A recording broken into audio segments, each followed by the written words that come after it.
खारूने कधी बोलून नाही दाखवलं की तिचं आमच्यावरती किती प्रेम होतं. पण तिच्याकडे बघून मला सगळं समजायचं.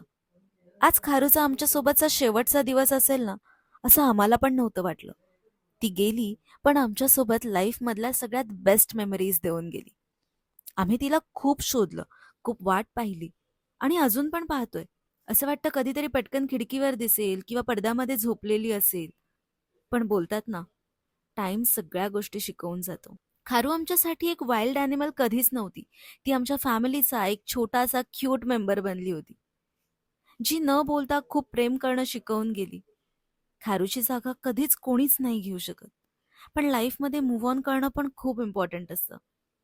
आमच्यासोबत तिने तुम्हाला सगळ्यांना पण तिच्या प्रेमात पाडलं होतं आणि तुम्ही सगळ्यांनी पण तिच्यावरती खूप प्रेम केलं हे तुमच्या कमेंट्समधून दिसलं. आज खारूचं घरामध्ये खेळणं, उड्या मारणं, पडद्यात झोपणं, काजू पिस्ता खाणं, या सगळ्या गोष्टी आम्ही पण खूप मिस करतोय.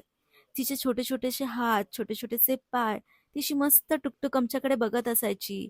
तिच्याकडे लक्ष दिलं नाही तर पायाला येऊन कुडतडायची, की म्हणजे मला तुम्ही अटेन्शन द्या. या सगळ्या गोष्टी आम्ही तिच्या खूप मिस करतोय. खरं तू जिथे कुठे असशील ना, तिथे तू व्यवस्थित राहा. आम्ही सगळे तुला खूप मिस करतोय.